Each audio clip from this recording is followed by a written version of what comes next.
on the first page of this handout that we give you, it's titled "The Visions and Expectations."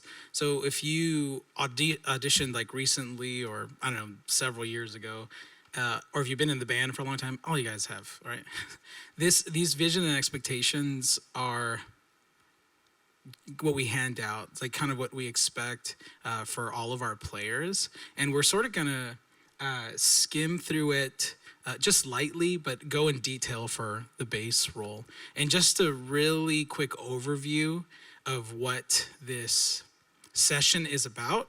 This session is about playing bass in the worship contemporary style. So we just want to provide sort of definitions and some clarity of what that sounds like and what that is as we're moving forward together as a band. You know, we're doing sessions every day, and this is the bass session. But this is what we absolutely believe about every one of you guys. We believe you love the Lord. We believe that when you approach worship, you do it in a humble heart and you expect God to move and you're serving him with all you are and all that you have. So we can't thank you enough for serving with us every weekend. It is because of your willingness, your presence, that we get to do what we do here. So thank you for that. And in terms of kind of what I want to zoom in this first document is this third paragraph, right? So again, like I said, what we're doing here is we're defining this contemporary Christian style, how we're moving forward together as bass players and as a band. And we're going to define playing like the record, what that looks like as well. But this third paragraph says this: as a unified team, we prepare with precision and anticipate flexibility to serve our church effectively, right? So when we're thinking about getting this style down, we're going to focus in on how the artists in the tracks are playing them, right? So that's the precision part. Like when we prepare, we want to prepare precisely. But as you guys know, whenever you come, we change things. We change arrangements, we change dynamics. And that's because we're not the record, you know, like we're a living organism. We are a voice, a band, and, you know, we're a body. Like we are the church at Rocky Peak, and we're engaging with what God is doing in the body. So the music is going to have that voice to it. So that's the flexibility portion, but we prepare with precision. And then it goes on, it says this: learning and growing in our understanding of each song's form, chords, and dynamics, so we can perform our parts with confidence. You know, what we really want to do here is offer you guys these tools, these resources, help define where we're moving towards as a band and in this section, but we want to keep each other accountable towards what we're moving. Hey, this is the tone, or this is how we're going to play this, or whatever, you know. This isn't about like, hey, this is how you play bass, right? Because you are all bass players. You know how to play bass. These are going to just provide tools in the style, like I'm saying. And we're going to really hold each other as musicians and as band members accountable to understanding the chord, the form, the arrangements, and stuff like that. And then I think the last sentence, it says, we use tools like planning center and playback to ensure musical cohesion while being adaptable to changes in arrangements or dynamics as needed. I talked about that already, but just so I can reinforce it, every session is going to have this same theme. Hey, we provide the track on planning center for you, and playback is an additional resource when they match the arrangement on planning center and the arrangement on playback. When they match, you can zoom in on what other instruments are doing, but most importantly, you can zoom in on what your instrument is doing, right. How it sounds, the rhythm it plays, the expression it's making, because we want to gather this sound and achieve the unity of a band together. You know, so we'll be diving into that as a team throughout these whatever years. So that's just kind of what I want to touch on this first document. And I think what is kind of important to do is to define what we mean when we say play like the record. You've heard that when you audition or when you've been here, it's like, hey, play like the record. You know, we're going to use this as a reference. But I think we just want to expand on what that looks like. So if you can turn to your second page right now. Yeah, we'll break it down a little bit too.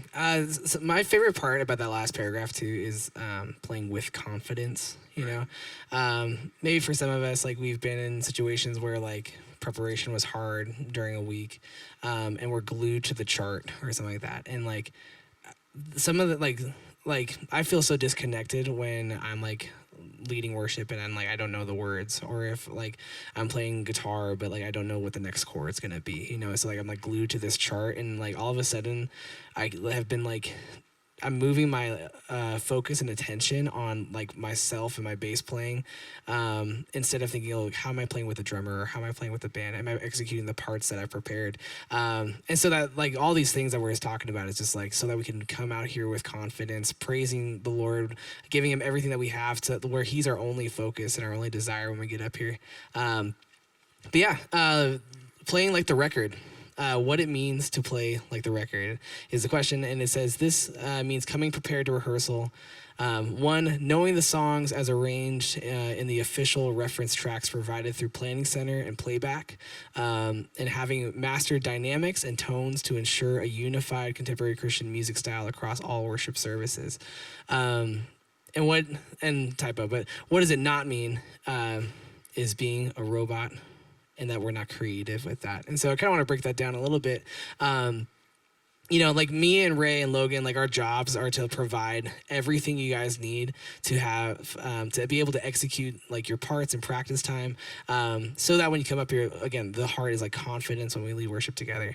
And so we're providing tracks, or we're providing playback sessions, or we're providing tutorial videos so that like you guys can have everything that you need. And so like, you know, use them to like the best of your abilities to like have that confidence for when we get up here. And then in those things too, like the mastering the dynamics and tones, and we'll talk a little about this later, like is so that you can hear what these bass players are like playing like on some of these records, you know. And I think like with these songs, something I was remembering as we were like going through this process of like what are we going to be able to teach on, is I was reminded that these guys are like professional musicians, like recording in a recording studio, and they are like putting in parts that are so purposeful. And so it reminded me like, man, like God, like if you deserve every note that I play, then like I want every note or every section to be purposeful for you, you know? And so like hearing some of these tracks, I'm like, yeah, that's what they're doing in these studios. Like what is the right thing at the right time?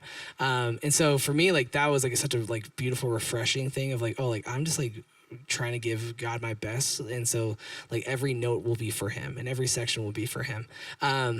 And then again, what does it not mean is not being a robot. We're not asking every single one of you guys after this session is over to pluck the same, to have the same bass, to have all the pedals. Like it's that like we're not like we don't want like one bass player. Like we love that there's like multi generations of people who play bass here at Rocky Peak. It's such a value for our department. And so like we wanted you guys to be like yourselves playing this bass. Like when you're like playing, it's like, oh yeah, like Terry's playing, it's Chuck's playing, like, and it's the way that Sam plays, the way that Jay plays, like they're unique to you guys, and they always will be, you know. And I think for us, it's like, hey, like, how can we get our goal to like, we are like expecting consistent things when we go into rehearsal. And so like, in the same way that we're talking with bass players, the same way that we're talking with drummers, it's like, hey, drummers, like we want to provide our bass players this beautiful resource that like the drummer will play exactly what's like the track, so that when we come in, we're preparing our parts for bass, like it's lining up, it's like cohesive, and like we don't even have to think about like, oh, like do I have to change what I'm doing here? And like this like notion like, oh, like if we're playing like a track, does that mean we won't be able to be creative? Like no, like there's so often times where like something will change in rehearsal, or like say like I love The Blood, by the way. It's like probably my favorite worship song right now. But if I was like, you know, I don't want the side stick thing. We're gonna do a tom groove. That totally changes how we're gonna approach playing the bass on the like on verse 2. You know, and so like that's a big change. Like that's gonna be like, oh, like I have to change like everything I'm playing. And so like this like allows us to be creative in rehearsal. But us coming prepared on the back end is allowing us to be creative in those moments. But Ray, talk to us about the ultimate goal. Yeah. Yeah. So like this says, the ultimate goal is unity. So in order to achieve unity, we need to do 3 things.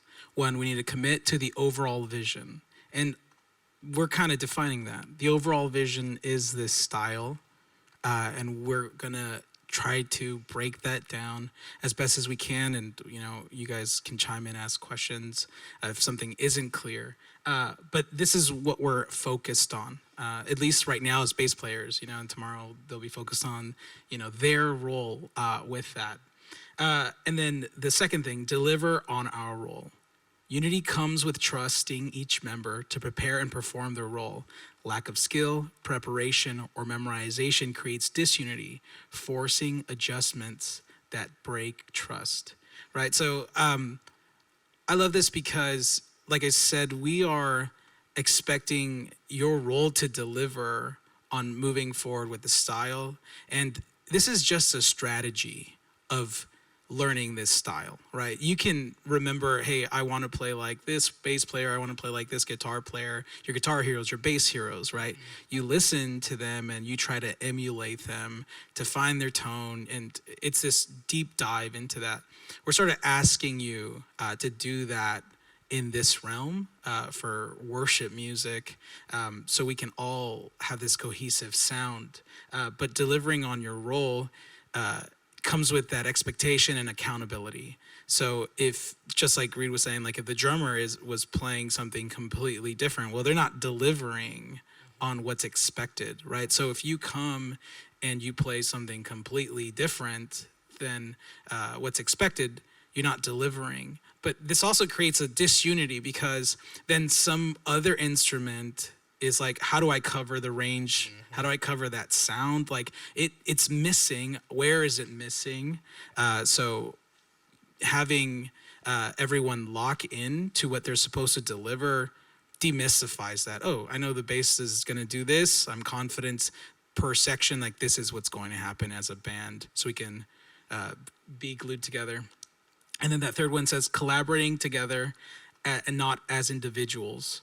What we are doing is not a solo part or sport. It's a team sport.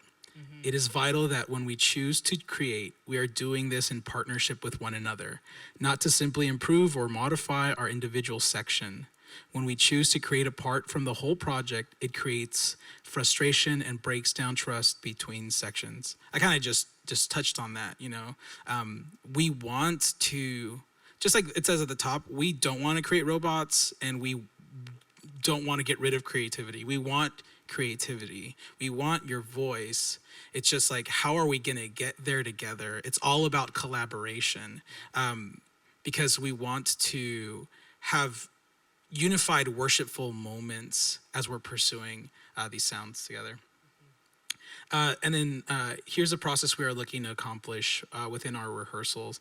I'm going to just kind of skim through these really quickly, but I'm going to read the major points. So we begin with a shared vision. Again, that's just reinforcing, look, we're pursuing this sound, we're going to deliver, we're going to stay accountable, and we're going to collaborate this way. So this creates chemistry, right? I mean, this is absolutely important. We're a band, you know? So how are we going to sound together at the like mix end begins with you're the source of the sound.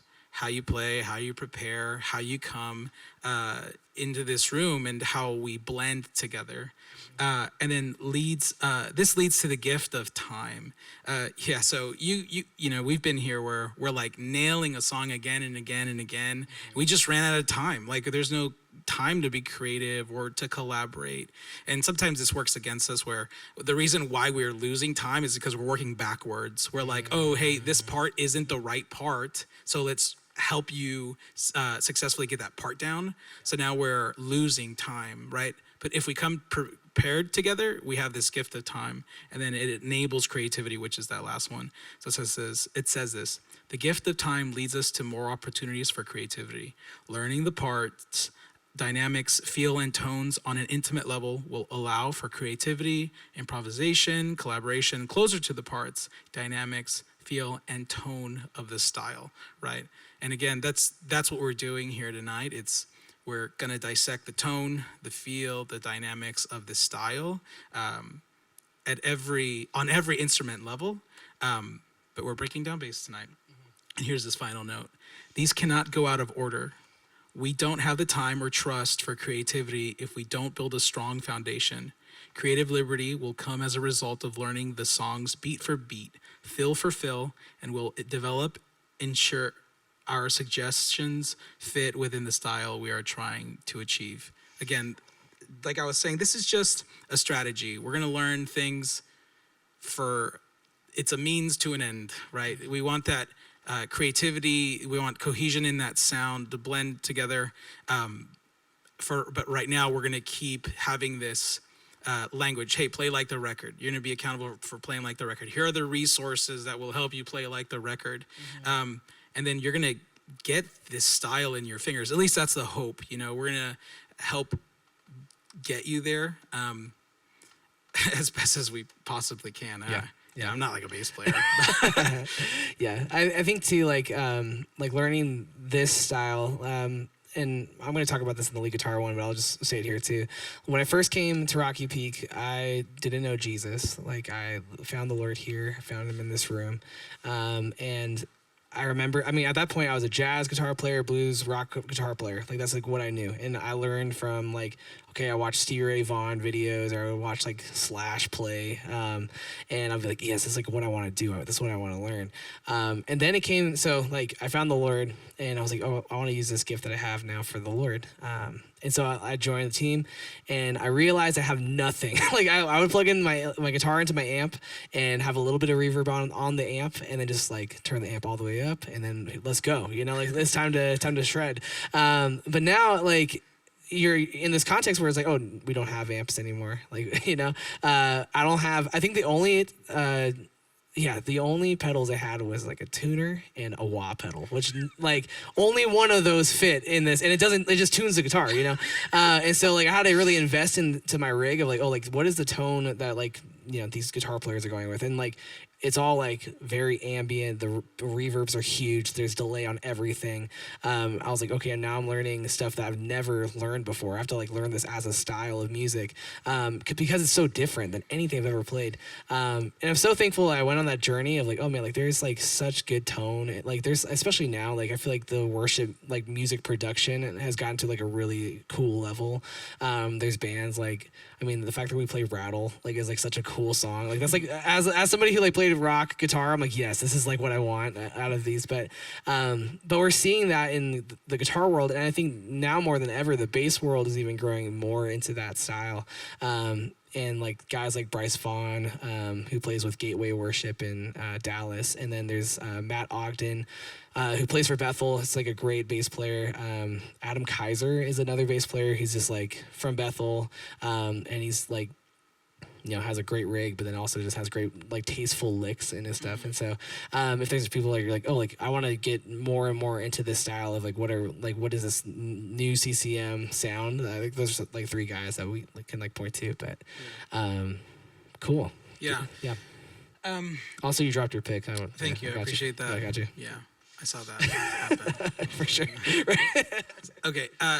So what we're gonna do is if we look at the first page again, for the bass section, we're just gonna go through that and define that in this style. So some of it might feel well, I know this because I'm a bass player. This is intuitive to being a bass player, which it absolutely is. But it's just gonna again be focused on kind of what this style has to offer. Mm-hmm. So that first descriptor, or just the sentence, the first sentence says this: you're responsible for covering the harmonic foundation of the band. What does this mean, Reed? we sat for a while and we came to the conclusion that is you play the bass. You know, like that is you play the bass. that is like the foundation of why we're here is that we play the bass. And you're responsible for covering the harmonic foundations of the band. Like, yeah, like the root notes and the inversions in the songs, like we're taking care of, you know, so that the guitar world can do something else and the keys, you know, have in their left hand, but they're able to do things in their right. Like we are covering all that for our vocalists, like all the harmonies that happen on their end has a lot to do with what we're playing on the back end. And so, so yeah, like playing the root notes and inversions, but yeah, like we're playing the bass here, you know. Yeah. No, absolutely. Yeah. And you know, a lot of this is a matter of how you approach that root note or that inversion. Like I said, this is intuitive to bass players, but in this style, we have to really consider the like space that we're in. You know, we're going to define or kind of mention that it's a more of an ambient space in a little bit, but that just means like what kind of dynamics are we going to add into this? Like how do you play that dynamic in a range, or what rhythm are you using that, or how are you expressing the root note or the inversion, and that needs to be expressed at least confidently, right? So if you're gonna do a whole note, you got to do it confidently. You're that foundation that everyone's expecting to kind of bring in that space. Yeah. Yes. Also too, like approaching the notes, like whole notes is like totally acceptable. But then like I heard this quote from Bryce Vaughn. He had this like bass seminar, and he said the best bass moment might be the one that you sit out, which is so good. There's so many times, even like when I'm playing guitar, like it's like, oh, I'm not doing anything. I need to be doing something. But like sometimes the best feeling, like when you're listening to music without bass, is like feels incomplete. Like there's like some of these broken down sections, like Beautiful Name, like you like are sitting out, and like the most satisfying thing to hear, like on bridge 2 is like.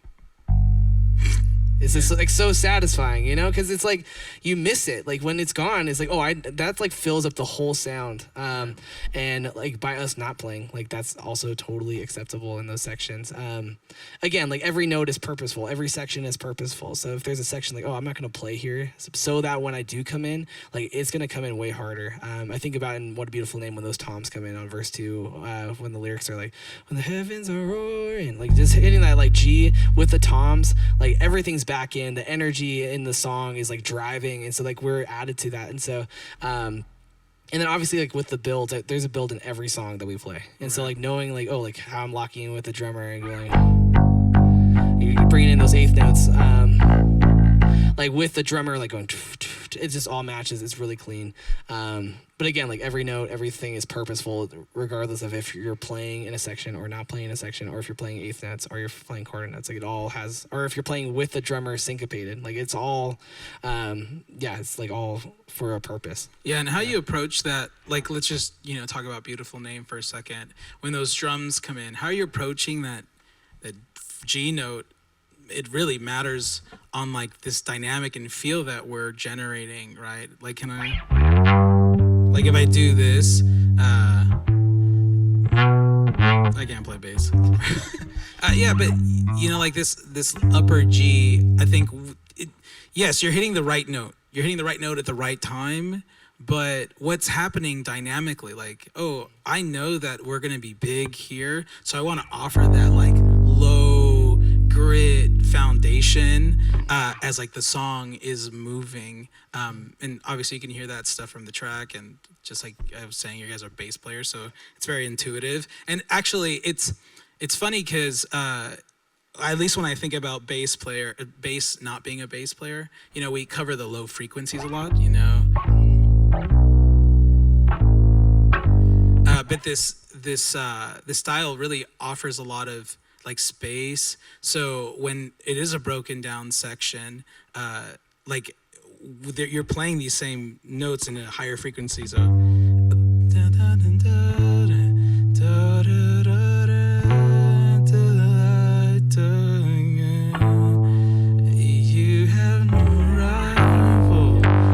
like, this is how I'm approaching the notes is based on the dynamics that are happening with the band. It's like really having to consider those things. And another thing, one of the things I did was like slide. I slid into this G. That's just an expression or an expression, we can call that. Sometimes we'll call it like a gliss. Oh, I want you to gliss. But those things are, again, just a matter how you approach the note. Some other techniques that you guys know intuitively is like a ghost note or whatever. Yeah. The like when you're playing, or like if we're doing the blood, right? Hallelujah, hallelujah. That like is a part. It like locks in with the drummer, especially when he's doing like it's like you're not gonna you can play the A, but sometimes like another note isn't needed, so it just. Like it's just like fills, it like locks in that drummer or bass feel. Yeah, you're really adding the motion to the song's feel, and really emphasizing, like what kind of, again, way you're approaching the note. I sound like a broken record. It's like how you approach that really matters. Totally. As a bassist, it's funny. Like you're a huge part of the rhythm. I mean, like literally. Like 100% a part of the rhythm. So how you're adding rhythm matters. Like, so yeah, you have your simple rhythmic notes, your whole notes, half notes, quarter note, eighth, whatever. You can keep dividing them. And I think that's a good starting point. Like as we're learning bass, that's absolutely what I did, whole notes for days. But then how am I going to add that motion to this song to kind of lock in with the drummer, but also, give this momentum kind of deal. And another thing, I think we want to talk about inversions, because inversions is like bread and butter. That's like my favorite thing about the bass is when it a literally bass player, is my favorite thing about when a bass player hits an inversion in the right spot, it's like this is bass. This is awesome. And I think like a big reason why is that it just changes the whole color of what you're playing. It's funny. We were talking about it earlier, but if you flip to the Son of Suffering chart, that's in the packet. It's like the second to last one. Yeah, and we go to instrumental 1 on the second page of the chart. We have some inversions in instrumental 1 that if we didn't play those inversions, it'd be glory to God forever. Glory to God forever. It's just like, like it's just like there's no color, like all that, like again, these people in the studio decided like, yes, for the color of the song, like this is really going to change. Going glory to God forever. Oh, glory to God forever. Glory to God forever. So like it's just like it totally changes everything, and it's so important to play them, and so when there are those slash chords in the chart, like please play them. It's like it totally changes the sound. Also, like I know like some people are newer to bass and bass charts and writings too, so like the second chord out of the two is what you'll play. So not the G flat, but the B flat on 52, right. And the A flat instead of the D flat on 53 is like how you'll play those inversions. But like when you're playing the blood, right? Say we're in like the last big chorus and hallelujah, hallelujah, I know it was the blood. One of my favorite things is joining 1/5.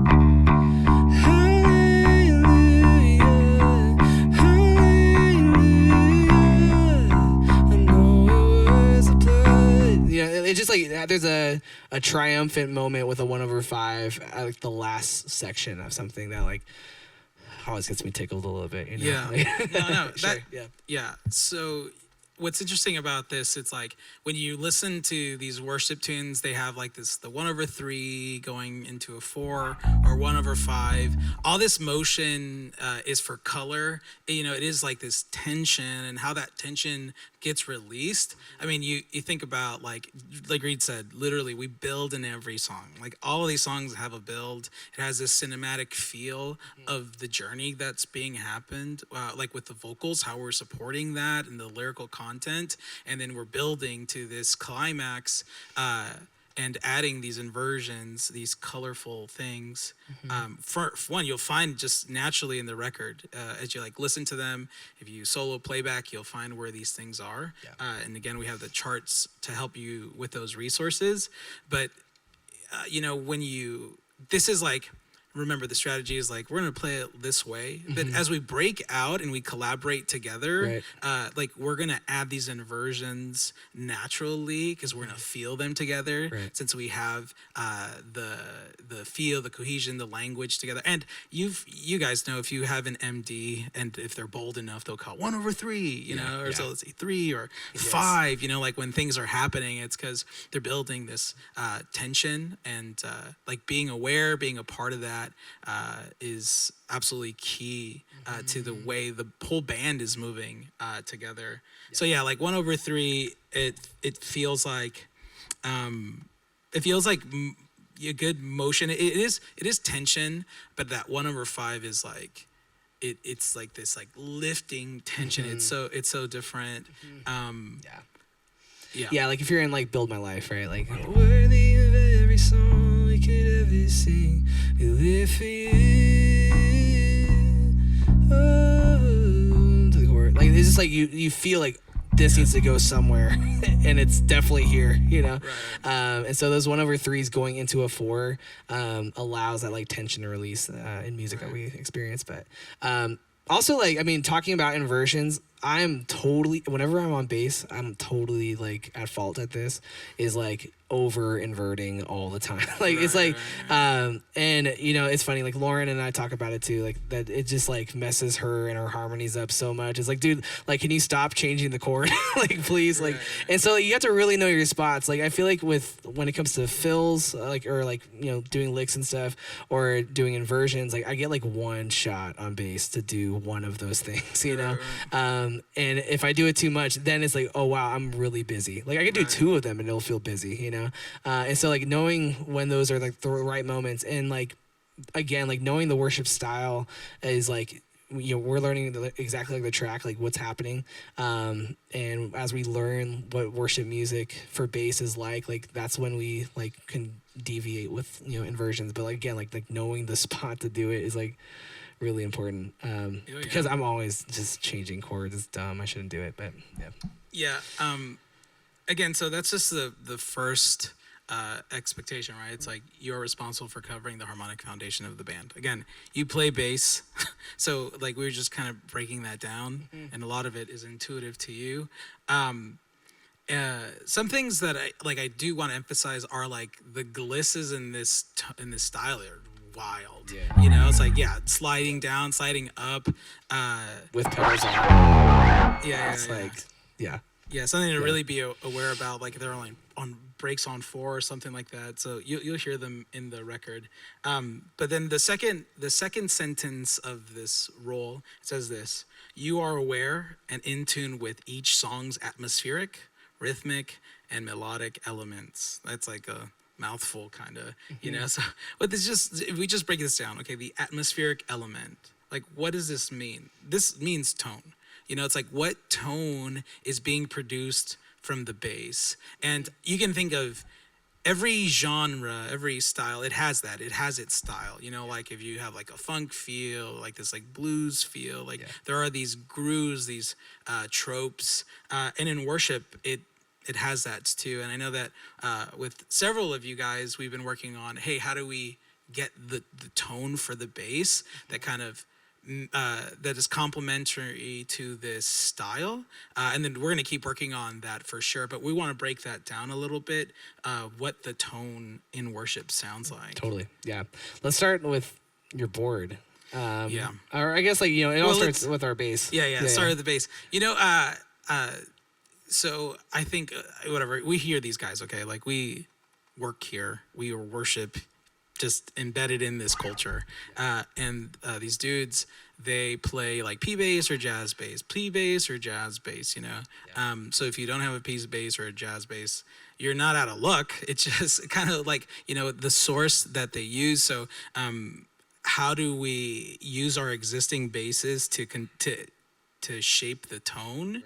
To do that is important, but it all starts with your bass. And funny enough, like the first element is like round wound strings. Like if you have flat wound strings, it's going to be like funk round. It's funny, round wound but flat wound. Yeah. Right. Yeah. Yeah, it's a darker sound. It's more flat. bass, more Yeah. flat. Yeah. And this style, the tone, it's asking for like clarity and cut through, which is so. Yeah, more Yes. tooth. Yeah, absolutely. Which is kind of counterintuitive to like the bass in itself, So just like kind of what this tone generally would sound like, I guess. Let me roll down my. I think. Like I feel like that's what we think. Bass like is this like, okay, yeah, I can hear that, but we want it to cut.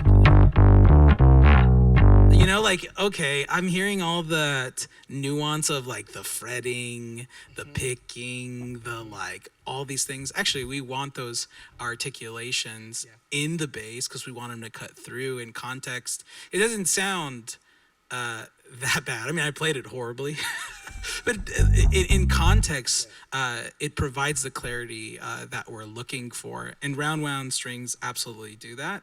And then the next sort of thing, and just to clarify, it's not bright. Like we're not looking for a bright sound. We're not looking for a thin sound. You still need to cover the bass, like this low end sound.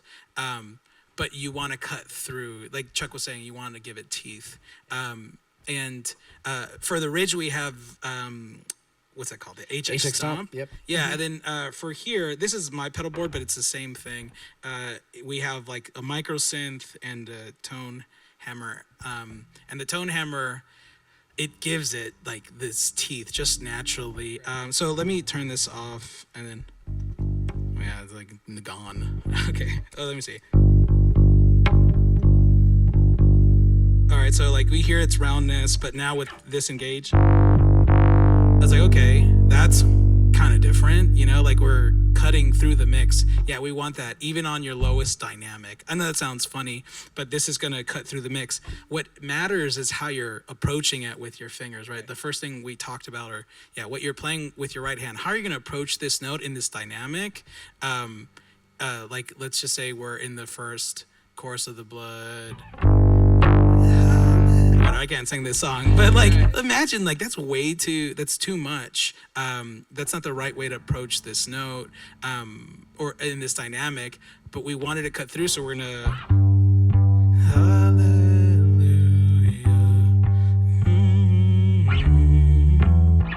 I don't know. Yeah, let's see. So the tone is going to cut through a little bit more than you naturally think. And you want to be aware of that. And then for me, like a second gain stage has nothing to do with like another pedal. It has to do with what's going on in my right hand. Right. So if I want to like cut through more, I want to articulate harder. And I actually am not good at articulating with my fingers. It sounds too nasty for me. I don't have the right control with my hand. So what I suggest and what I do, and it's just a suggestion, is like to do a pick. Like you can hear the difference in how that's cutting through. And interestingly, it's like how you pick is not like just like this light thing. It's gotta rake that string to like really kind of get this cut through tone. But if you can achieve that tone with like plucking, this guy Bryce Vaughn, dude doesn't use a pick at all, but he can achieve that tone with his right hand, like playing strong and emphasizing that next stage with his like playing. And then, it sounds insane. I know you guys heard this sound before, but that last gain stage for like this biggest open moment, like we add a micro synth with the tone hammer, and it's kind of like that's without.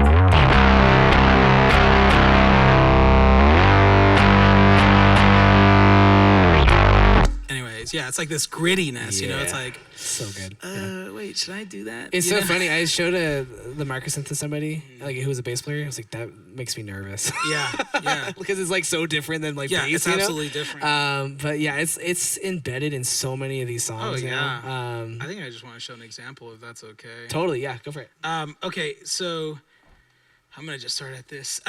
Yeah, like it sounds gritty. It is gritty. But in the context of a mix, like yeah, we're hearing it by itself. It's like whoa. But in the context of a mix, it's not that bad. In fact, it's awesome. And so I'm gonna play it here, and then you're gonna hear like the whole band without the vocals, and I'll solo the bass while it's going. So let's see.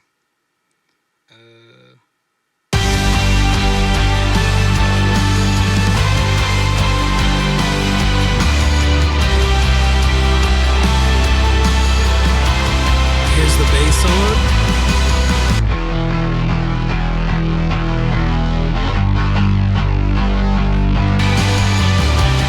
Can you solo it to the chorus too?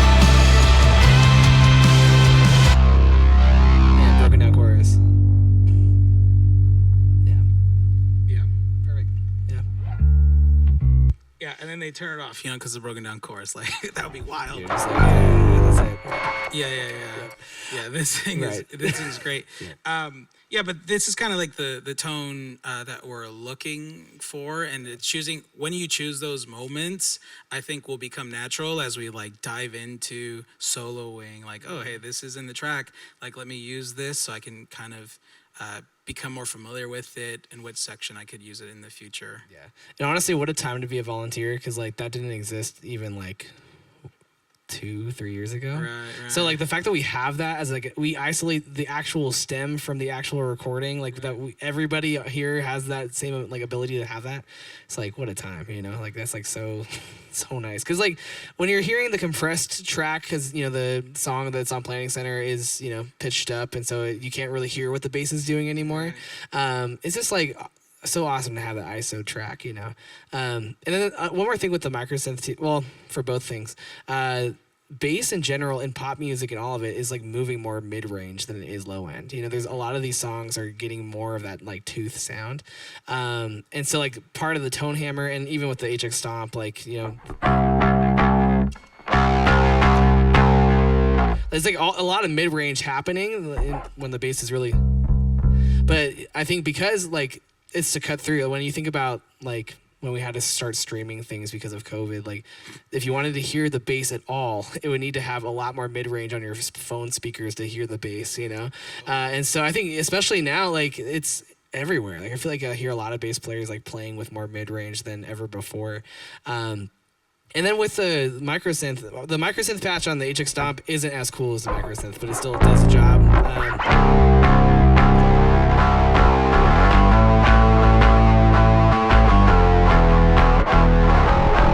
But the thing that I noticed with the microsynth, and maybe this is like a tip, is anything below A is just like, it's just like what, like unless you're like doing like gent metal, like you know, like it's just, you can't hear the note anymore. So like anything like over A is like fair game. So like doing, but as soon as it's like you're missing all the articulation and note. So just rule of thumb for microsynth stuff. But yeah. And why that is, it's because it's adding a sub octave, like an octave below, right? So it's like, well, I can't really hear that. And in this room, like if you do hear it, it's rumbly, like it goes, it's like an earthquake. Yes. It's kind of sad. Yeah. So, Yeah. but that's just the tone, like the atmospheric element of this portion. And so the next thing is like the rhythmic element.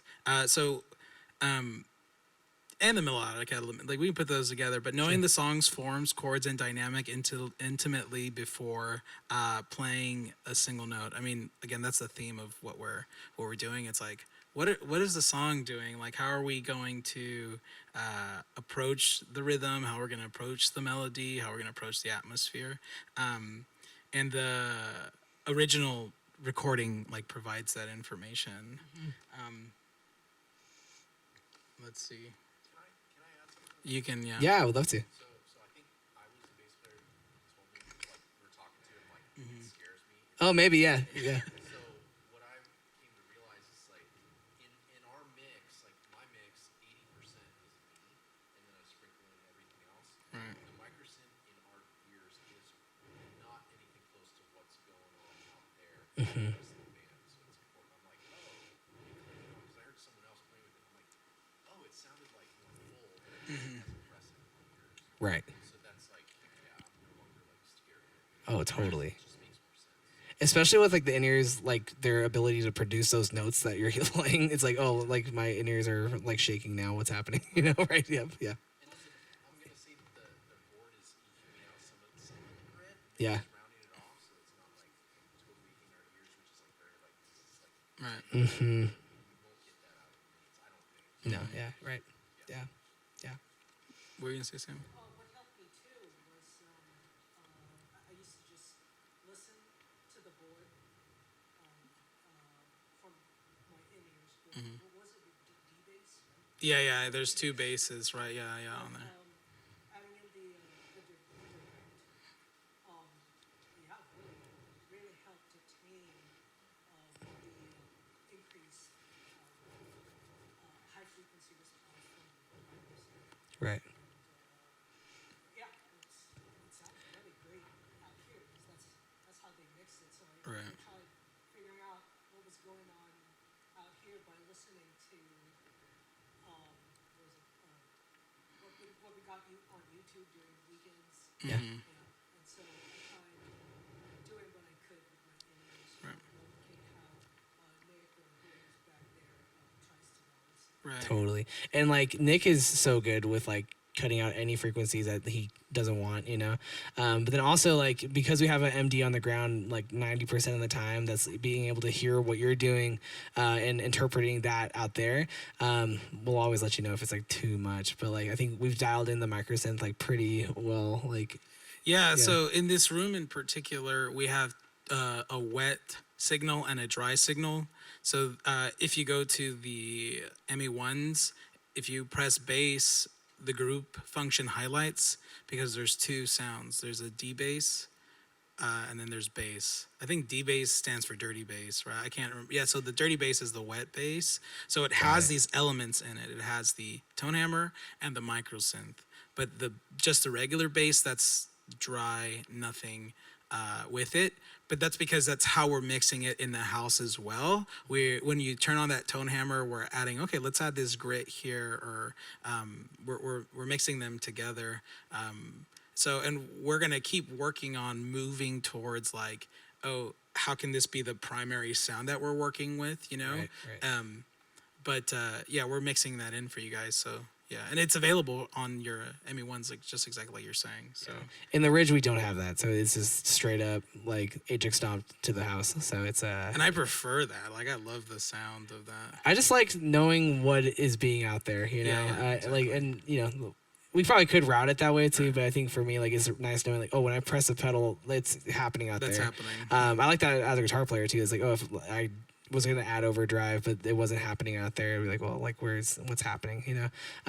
But yeah, like for bass, like, I love that, like, the things that I'm affecting the tone with, I'm able to control and hear and be able to articulate differently if it's not Yeah. how I want it to. So Yeah. So on this like second thing, like you're aware and in tune with each song's atmospheric, rhythmic, and melodic elements. Like we kind of just want to break this down to like 4 different levels. And the first being like the most basic, which is like how we approach this as a band. The first level is you're following the kick pattern, right? So the kick pattern is my home base, you know, no pun intended. You know, so like what it's doing, I'm doing, because I'm gonna lock in with the feel of the song.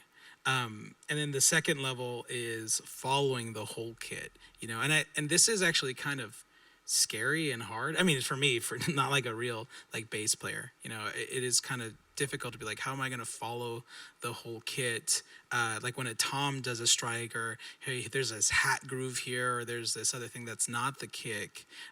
Like being able to play with the whole kit is just a different game changer that I'm sure it does it in a lot of genres, but in this genre in particular, like it's providing solid motion, but also like gluing the whole band together. Yeah. Like what's I just want to play an example of like something like that, Yeah, I mean, as far as like following the kit, especially like the Bloods kick pattern with the yeah. chorus. Dong, dong, dong, Right, that's that big chorus. Right. Right, yeah. Don't be afraid, it's coming. It doesn't warn you. Like, say that.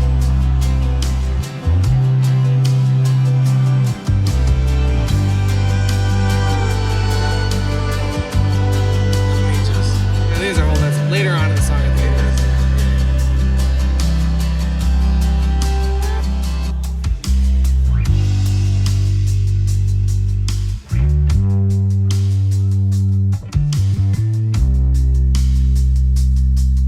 Like the last chorus or what? Well, this part changes, so he's switching rhythm, which I love the change there. It's so minimal. We're going from like whole note to like half note, but what I love is that it's allowing space for the toms to be heard. So you're hearing don go don. Like that's like supporting the drums so well there. Yeah, and then that second phrase, I just like kind of want to double down on that. Yeah, that first phrase, it's open, so you hear it dun dun dun, and then the tom happens on that first phrase, but the second phrase, the bass plays with it to help emphasize that motion. Just like check it out, like no space.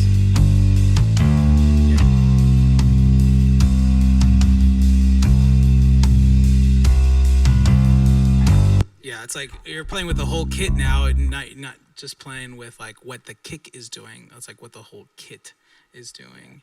And kick is safe, but I think like Yeah. seeing like what's happening with the drums, especially like those snares that it hit only on 4 are really nice too. Like on that this on the last chorus is going dong dong dong dong, dong. Like hitting it with the snare like really just helps it cut through. But Yeah, absolutely. but yeah, like if it's just kick, then we're only focused on what's going down there.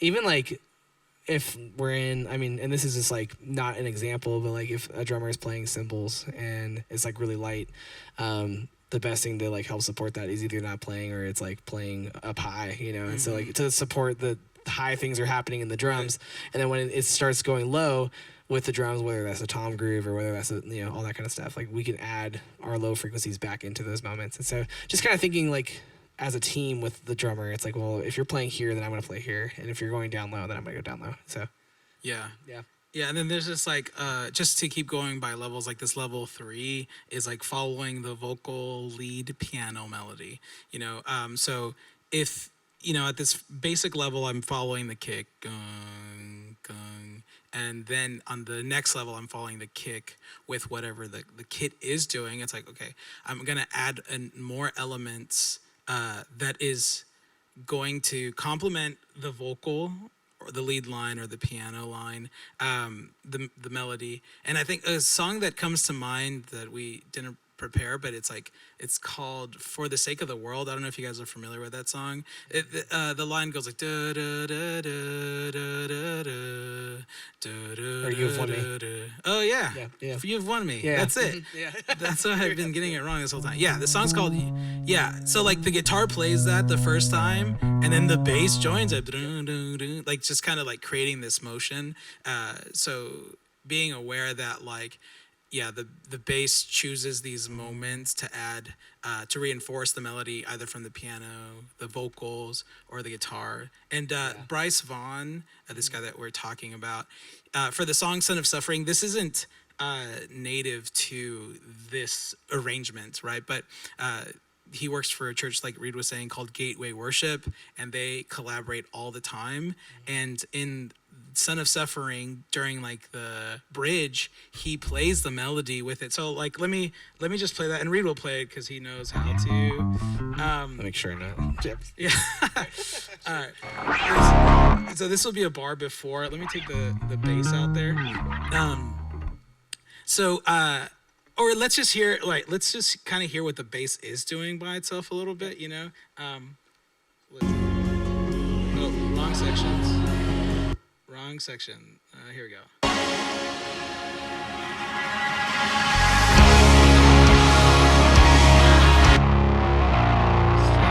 That's a micro synth.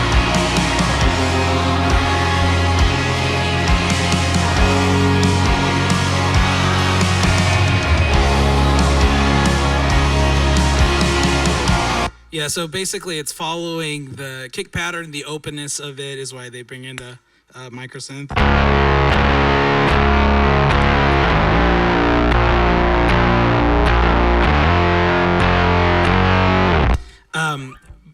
And they just keep doing that, I think, with more kick rhythm. The next one.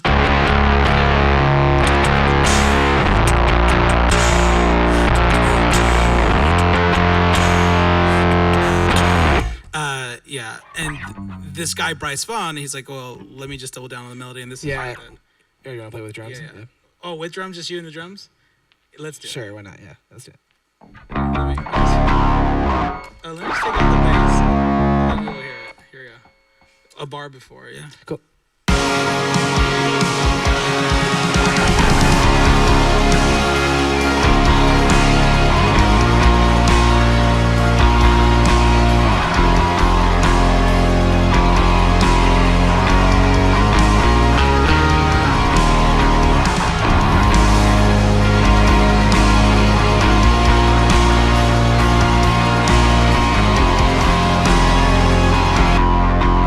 So like that, if you're not familiar or don't remember the lyric, it goes, "Glory to God forever." Glory to God forever. Yeah, and like just like how the bass in this style is like, oh, well, how am I going to reinforce this like melodic line that's happening? Yeah. And again, like I said, it's not native to this song, so you won't hear it whenever we have it on playback.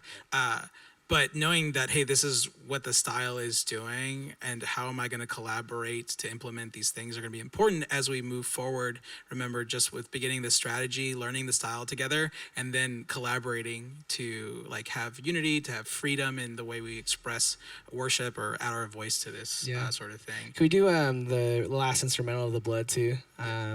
Something that Bryce does. Again, I love Bryce Vaughn. He's like my favorite bass player in worship music. You said the last bridge? The last instrumental at the very end. Yeah, something that Bryce will do. There's that line. If only been the he doubles that on bass, and so I can play that for us. Very big last one. Yeah, very big. Yeah. Here we go.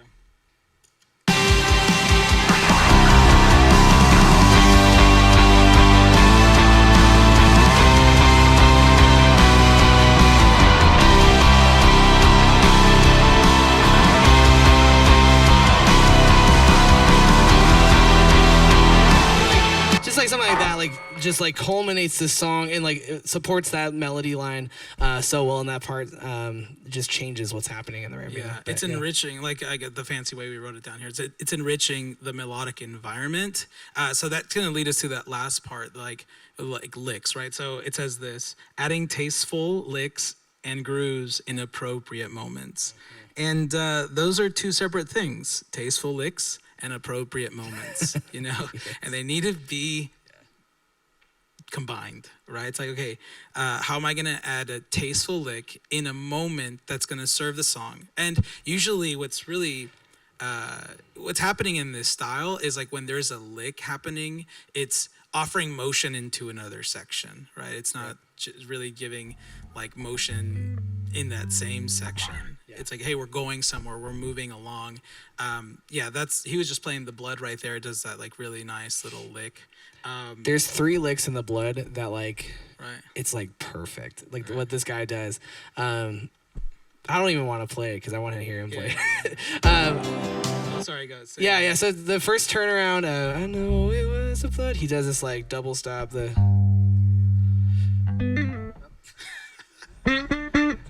what he does. Just kidding. But he's like, why was it?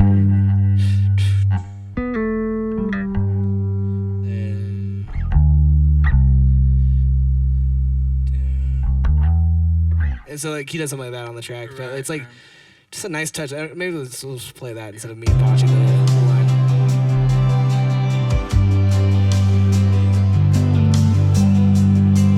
And notice like everything else is syncopated. The guitars are so the space is where the bass is. Yeah. It's like it's using its moment in space. Like not a lot of things are going on. Like locking in with the drums. Like it's so good. This next fill coming on this part is also really sweet. It's not much, but it's just like exactly what that part needs, you know. What is it? Yeah, I think something with licks too, and I think Bryce said it was like being able to sing the licks that you're playing. You know, if the lick that you're playing is not singable, then it's not. I think David it's probably Funk said yeah. Maybe it's David Funk that said that. But yeah, if we're in like a in my shade, in my like just something like it's like so what, dude? You know, like it's just like not serving the music at all, you know. And so I love like this like lick that he does. But there are times for fast licks, and it's like at the very end going into the instrumental. It's like probably my favorite bass lick in worship music right here. So going into the instrumental, this is what the bass player plays.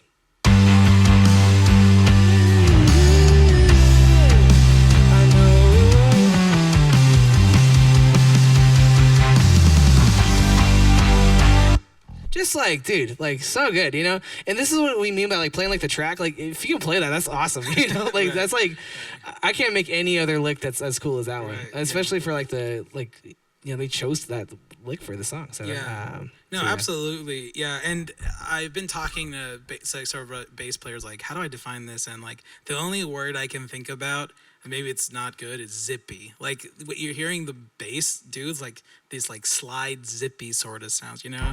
Like, I can't believe I got that. First try, bro. Whatever. So, it's better than. No. right. Yeah, so it's like you're doing this motion to create this like zip sound. That's what's happening. At least that in my mind, every one of these things have that sort of sound. So I guess to say what's not happening is like the licks are not they're not slow, and they're also it's quick. Yeah, they're quick, you know. Yeah. But even if it's like a ghost note or whatever, like into that next thing, that's what that lick is gonna have. So an example of a not a lick to do is like a slower walk down. I don't know. I'm assuming I'm in the key of G.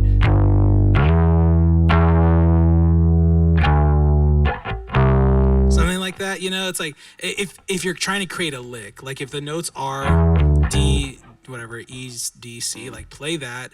But if you're like, oh, I want to add a lick to that, it's got to be this zippy idea or kind of like this octave thing. So,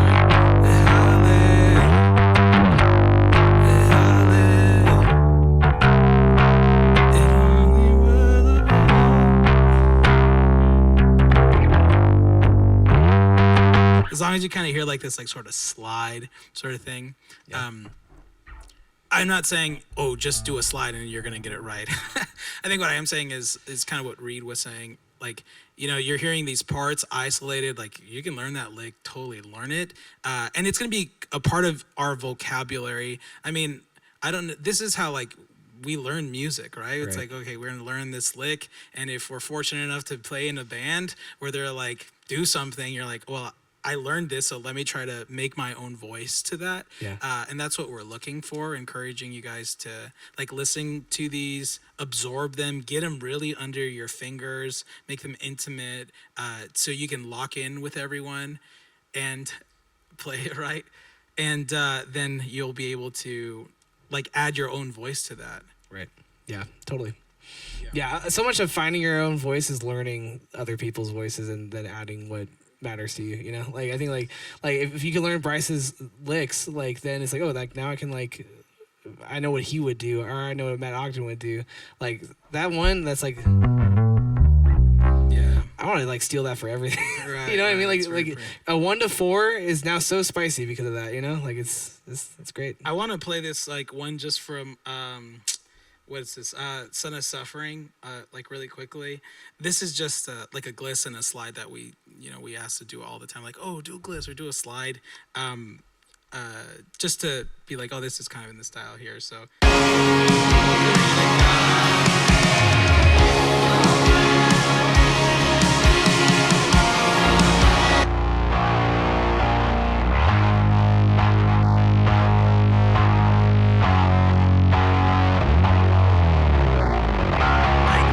Dude, that was forever. That was 2 a beats whole for a 2 gliss? bars.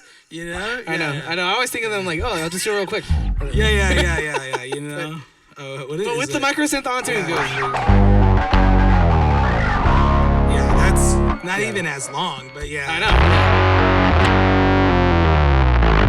know. Dang, dude, that's wild. Just, yeah. Yeah. No. Oh, you want to hear this again? The bliss with the microphone. Oh.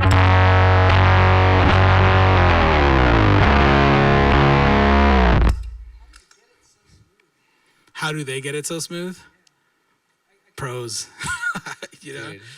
Yeah, practice probably, you know? Yeah, just like hitting it. Yeah. I could hear the step, and that's what I would expect since it's a fretted instrument. Right. But I heard over there, I wasn't really hearing. Yeah. Yeah, you're not hearing Yeah. every note. Like it's one. Yeah. Yeah, how they do that, dude. Yeah. Right, yeah. Play it one more time. I just yeah. I know, I can't Yeah. do that. Right? Yeah. But like, that's the idea. It's like, how do we learn to do that, you know? Right. You'll be responsible for that.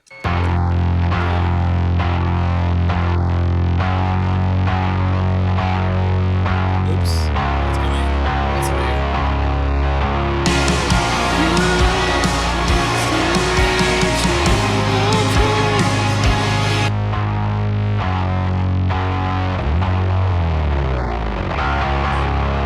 Yeah, it's like super smooth. Yeah. Yes. Yes. I don't know who Matt Ogden or Adam Kaiser.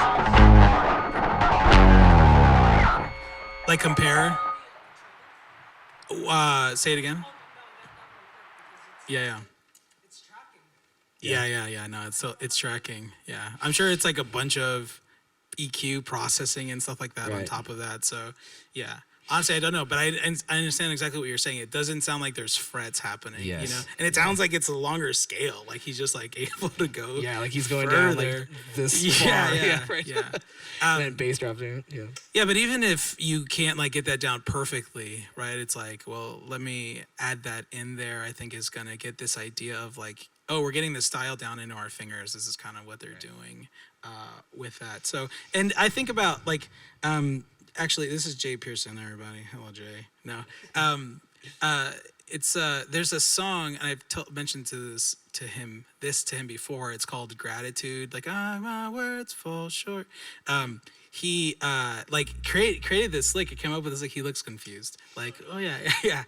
And it has that same feel. It has like that zippy ness to it. I'm like, oh, that feels really good because what he's doing is like he's opening up that space. What's that verse 2? It's like da da da da da da with my arms stretched wide. It's like this. It's this really cool. Do you wanna like, play for zippy us? thing. Yeah, you want to play for us? Dude, this guy. Jay Pearson, ready? Choose whatever bass you want. I don't know, whatever key you want.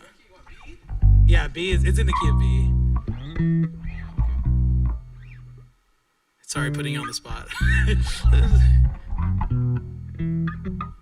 don't know where I play it.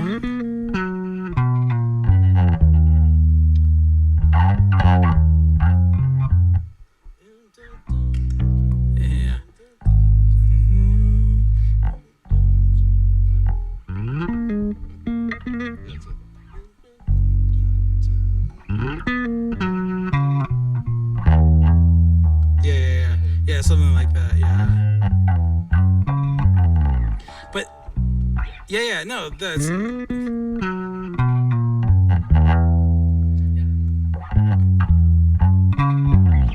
yeah, no, absolutely, yeah. So it's so funny. Yeah. I play that because there's no vocals. You don't want to step on vocals. Right, yeah. Or it's singing, "On switch wide, da da da da da da da. I will worship you," like how you're approaching. Yeah, Yes. yeah, exactly. And what I love is that there's a destination, you know, it's Yeah. going here and it's going to the right chord, you know, Yeah. it's going right to the Going floor. to the right chord. It is, yeah. Yep.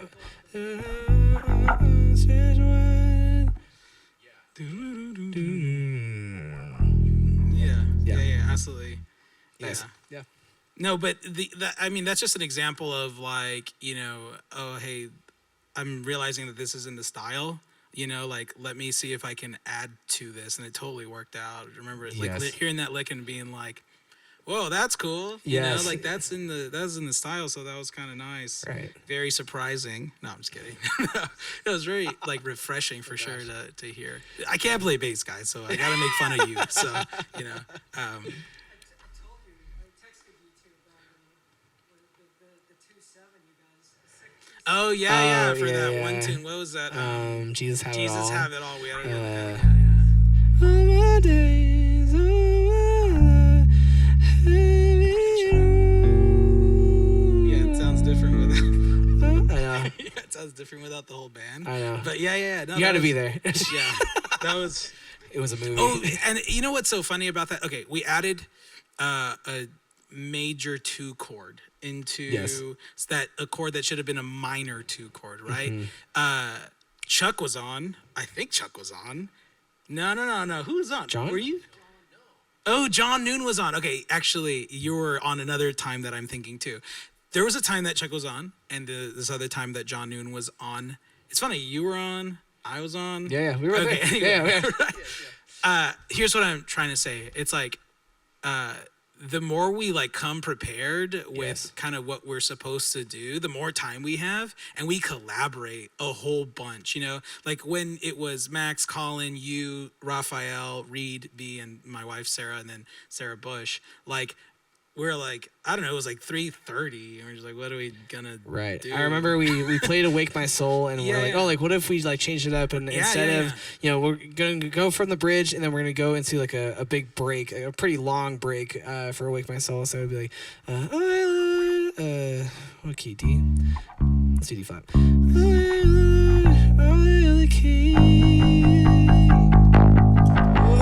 Awake my soul.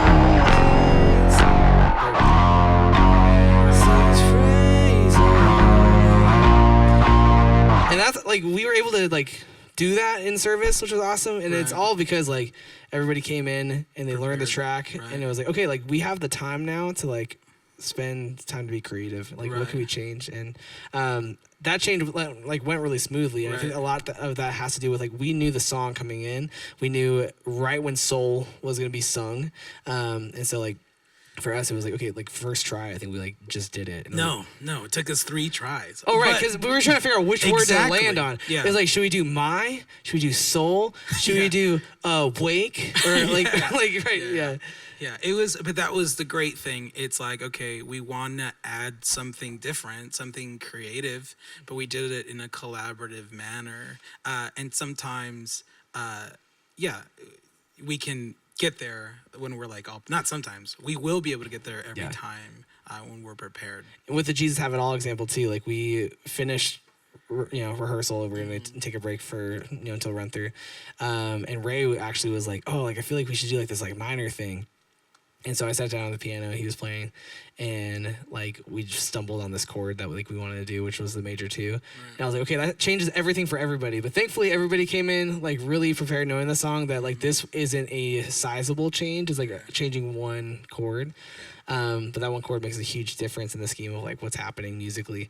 And so I remember we went back to the guys and we're like, okay, we're gonna do F sharp major instead of F sharp or A. B, right? Yeah, Or- B. Yeah. And so we're going to do F sharp major here. Is that cool with everybody? Everyone's down. And so we ran it in like the run through, and it went well, and so we're like, okay, cool, we're gonna do it for the service, and then like that. But we had the time because like we like ended early. We were trying to be a little creative, and it was fun. So There's a key of E, right? key, yeah, 5 of 5, dude. 5 or of 5. Neapolitan, whatever. So yeah. It was spicy. It was a good time. Spicy stuff. Yeah. Yeah. So just to like kind of like summarize this whole thing, like we're pursuing this like style together. We're zooming in as a strategy into like what these tracks have to offer and learning them, and then being like, okay, how do I match this tone? How do I match these licks? Like, how do I add this in there? We're gonna deliver on these parts. We're also gonna keep everyone accountable on delivering those parts, right? So if the drummer changes something, you could be like, yo, what are you doing, right? Or you can text me and be like, hey, what's the drummer doing, right? So like I'll be like, hey, Totally that's a good question. What are they doing? Like let me go approach that. But yeah, we want to, lock in, glue together, and we're gonna have more sessions in the future. The next session is like the dynamic between a drummer and a bassist. So we're gonna have a drummer playing with a bassist, and we're gonna like kind of talk about that stuff. Yeah.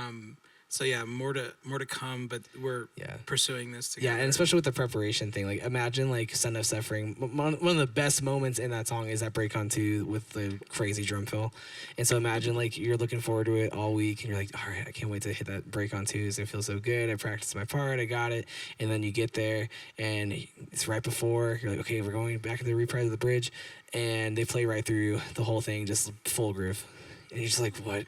Yeah. Like, the thing, man, Yeah.